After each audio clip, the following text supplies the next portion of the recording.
Chapter number 7 युगपत समीकरण की ई exercise को कंटिन्यू करेंगे। क्वेश्चन नंबर 3 कहता है ट्राइंगल ए बी सी के सभी कोणों को ज्ञात कीजिए।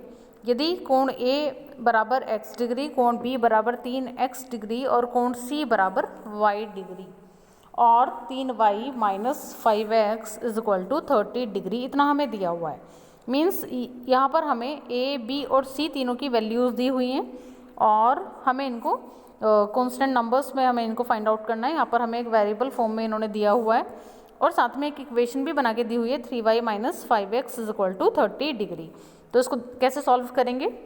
तो सबसे पहले हमने जो हमें दिया हुआ है वैसे हमने लिख लिया है और हमें पता है कि त्रिभुज के तीनों कोणों को यदि जोड़ा जाता है तो उसको जोड़ने पर आता है 180 डिग्री, यानी कि त्रिभुज के तीनों कोणों का योग 180 डिग्री होता है। तो हमने उसी का बेस बना करके यहाँ पर इक्वेशन नंबर 1 बनाई, यानी कि angle A plus angle B plus angle C is equal to 180 degree.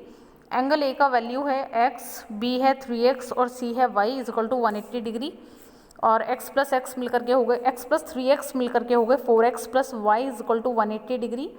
तो 3y, अच्छा सेकंड ये हो गई इक्वेशन नंबर 1 और सेकंड इक्वेशन हमें ऑलरेडी गिवन है 3y minus 5x is equal to 30 degree. तो इसको भी हमने एक सही ऑर्डर में लिख लिया है, पहले 5x यानी x वाले टर्म को पहले 5x, तो विद साइन आएगा तो minus 5x plus 3y is equal to 30, ये हो गई इक्वेशन नंबर 2। ठीक है, अब हमें दोनों इक्वेशंस को करना है सॉल्व। दोनों जो यहाँ पर x और y है, यानी कि यहाँ पर जो एक त्रिभुज के कोण हैं हमें वो सभी फाइंड आउट करने हैं। तो वो कब निकलेंगे? जब हमारे पास x y के मान हो, क्योंकि a भी x है, b है 3x और c है y, तो उसके लिए हमें x और y के मान पता होना चाहिए। तो इसको सॉल्व कैसे करेंगे? सॉल्व करने का वही तरीका है जैसे इक्वेशंस को सॉल्व करा जाता है। यहाँ पर है 4x, यहाँ पर है माइनस 5y। ठीक है, तो यहाँ पर भी सेम नहीं है और यहाँ पर है y, यहाँ पर है 3y।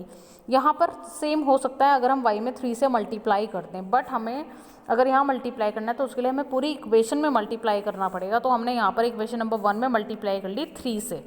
ठीक है, अब यहाँ अगर हमने 3 से मल्टीप्लाई करी तो यहाँ तो प्लस का साइन है और यहाँ भी प्लस का साइन है, तो यहाँ पर साइन माइनस होना चाहिए तभी वो कैंसिल होगा। तो उसके लिए हमने इक्वेशन नंबर 1 में से इक्वेशन नंबर 2 को कर लिया माइनस। तो 3 यहाँ पर क्योंकि इसको हमने लिखा है मल्टीप्लाई करने के बाद 3 चौक 12x plus 3y is equal to, और यहाँ मल्टीप्लाई करी तो 540 आएगा। ठीक है, पूरी इक्वेशन में थ्रू आउट मल्टीप्लाई होती है जब हमें किसी नंबर से मल्टीप्लाई करनी होती है, ऐसा नहीं होता कि सिर्फ एक नंबर में ही मल्टीप्लाई करते हैं। ठीक है, उसके बाद इक्वेशन नंबर 2 को क्योंकि हमें घटाना है 1 में से, तो घटाने का मतलब होता है सारे साइन चेंज हो जाना, निशान चेंज हो जाना। तो ये माइनस था तो ये हो गया प्लस, प्लस था तो माइनस हो गया, और यहाँ कुछ नहीं, कोई साइन नहीं था, इट मीन्स ये प्लस का था तो ये भी माइनस हो गया। और यहाँ 3y से 3y हुआ कैंसिल, माइनस प्लस का 12y और ये जो 5x है ये प्लस का हो गया, तो 12 और 5 17x हो गया प्लस का। ठीक है, 540 प्लस का है, 30 माइनस का है तो घट जाएगा तो 510 आएगा। तो 17x इज इक्वल टू 510, तो x बराबर 510 और 17 यहाँ गुणा में है तो इधर आके भाग में हो जाएगा, तो 510 बटा 17। और उसके बाद जब यहाँ पर भाग करेंगे 17 या 51 होता है तो 30 आ जाएगा, क्योंकि एक जीरो भी है यहाँ पर, तो x की वैल्यू आ गई 30 डिग्री या 30 डिग्री। ठीक है, अभी हमें क्योंकि y की वैल्यू भी चाहिए तो x का ये जो मान आया है इसको हम किसी भी इक्वेशन में रखेंगे, तो हमने इसको इक्वेशन नंबर 1 में रखा। तो 4x, इक्वेशन 1 कहती है 4x plus y is equal to 180 degree.